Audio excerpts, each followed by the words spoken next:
Thank you for tuning in and checking out another episode of Unlucky, a memoir. My name is Kat. Everyone has a story. This one just happens to be mine. Thanks for tuning back in. I left off last week, continuation of the story with the travelers on the road, paving, laying asphalt door to door throughout COVID.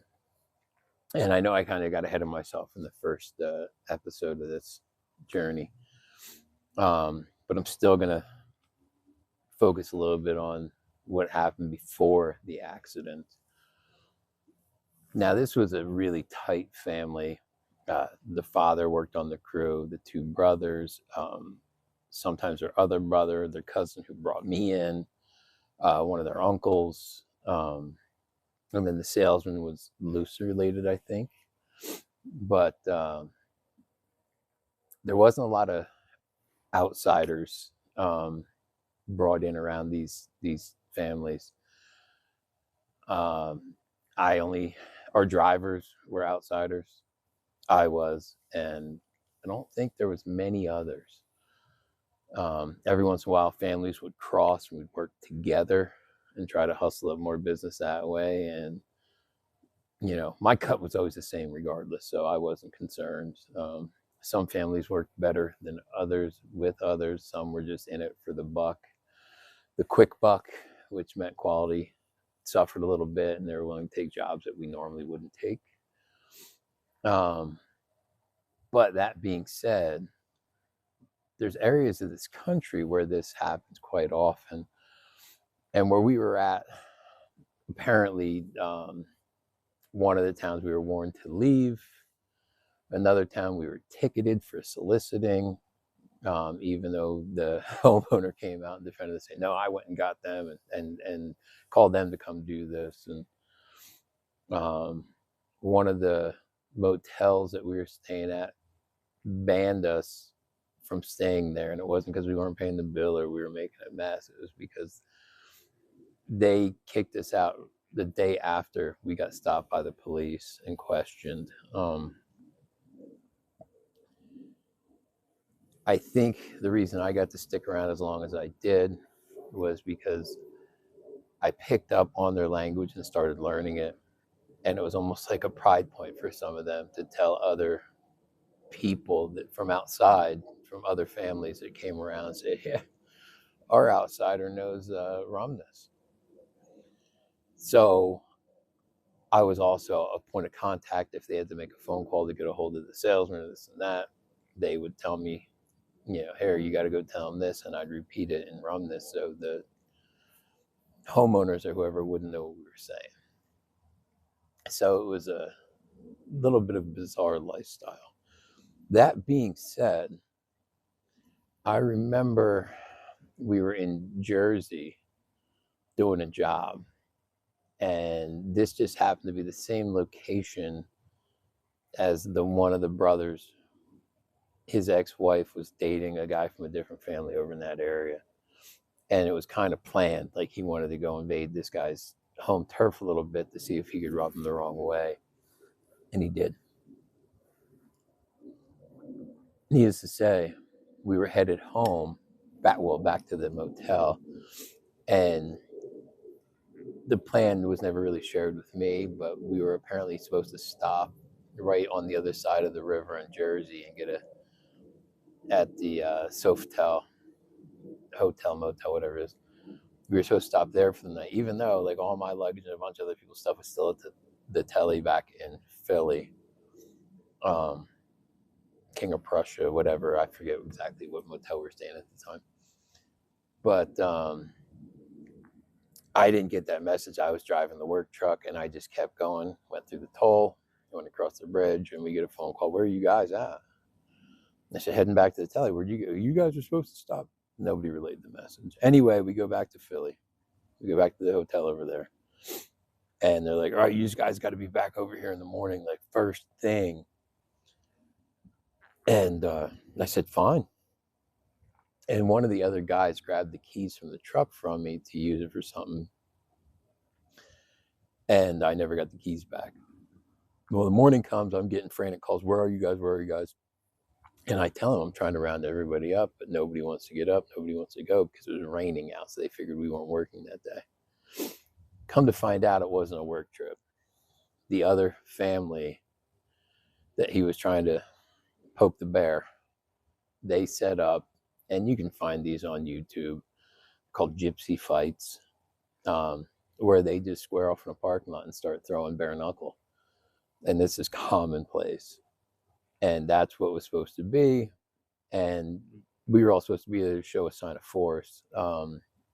Generally, it'd only be the two people that have the beef, maybe one or two others pair off and go at it. Generally, it's just the one main. Um, Regardless, I had like 5 people, I think 4 or 5 people with me. That wasn't going to matter. It still went down anyway. But I told them, I'm like, listen. And the guy who brought me and their cousin was one of the guys that did not want to get up and go. He's like, screw them, whatever. And I told them that. So then I became the rat, the snitch. And I'm like, well, I'm just supposed to take the rap saying I don't want to go. Regardless, I remember the whole drive over there and just being berated by this guy, the guy who brought me in, saying, what do you even think? They're my family. They would never get rid of me. What do you think? They're going to keep you and get rid of me? And I said, I don't know, Joe. I don't know. I'm just doing what I need to do. Well, as the days roll on after that event, and yet there was a big fight in the parking lot, and the one set just kind of danced around for a while and got winded. And that's when the other brother, who is a fighter, he got involved and knocked the dude out like immediately. But as days press on after this event, next thing I know, the guy who brought me in is gone. And they sent him back, and they took him back up to his brother because he was no longer welcome. So I guess they did decide to keep me and get rid of him.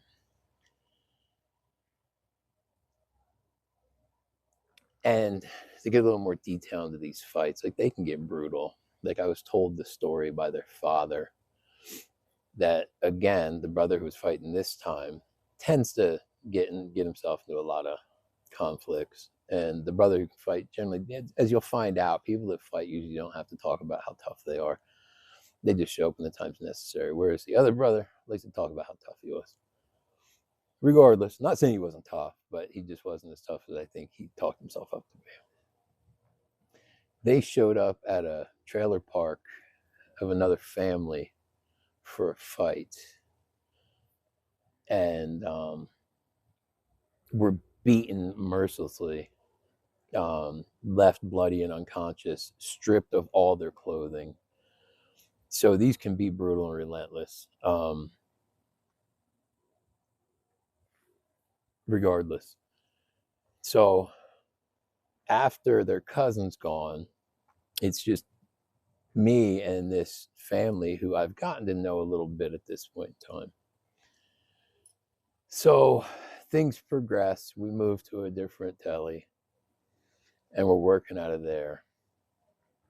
And it gets a little nuts back and forth. A different family comes in, they go out, and the one family came in, like there's a whole news story that's on YouTube that he took the Massachusetts State Police on a high-speed pursuit, broke into somebody's house through the basement window. It was a whole to-do. But yeah, there was a whole, like whatever that news station is where it happened, it's on YouTube, and it's pretty, and a lot of these guys have criminal backgrounds. They're intense. But needless to say, that's when their uncle started working with us. And that's who I was in the room with that night, who took the cheap shot at me, that I ended up going and staying in the truck. And this kind of brings us back up to speed, where I crashed into the back of the 18-wheeler. I took off from the 18-wheeler. I think I said I was so out of it still. I remember kind of like getting out of the truck and talking to the guy and just being like, "Oh, it's only the Mansfield bar that's damaged. Don't worry about it." And he's like, "Just hang out. I'm gonna call it." I'm like, "Yeah." I get in the truck, take off.